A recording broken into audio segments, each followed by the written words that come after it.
नमस्कार. वेद गुड फार्ममध्ये आपल्या सगळ्यांचं स्वागत आहे. आता बऱ्यापैकी सगळीकडेच पावसाळा सुरू झालेला आहे. पावसाळा सुरू झाल्यावर आपण शेळ्यांची वेगळ्या प्रकारे काळजी घेतो.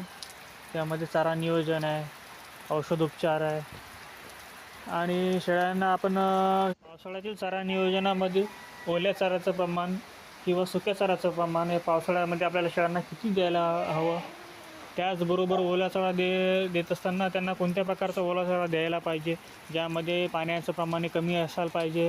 त्याचबरोबर सुक्या चाऱ्यामध्ये तुम्ही 2-3 प्रकारचे जसं आपण भुसकट किंवा त्याला कुटार म्हणतो. त्याचबरोबर पावसाळ्यात आपण कोणत्या प्रकारचा औषधोपचार शेळ्यांवर केला पाहिजे. पावसाळ्यात लागणाऱ्या शेळ्यांना सर्वात मोठा त्रास म्हणजे तो आपला संडासचा आहे. भरपूर शेळ्यांना ओला चारा खाल्ल्यामुळे संडास लागते.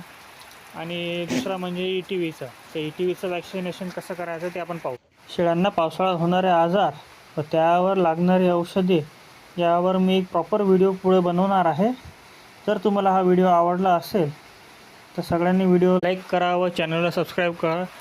त्यामुळे तुम्हाला पुढे येणारी शेळ्यांबद्दलची माहिती अशीच मिळत राहील. धन्यवाद.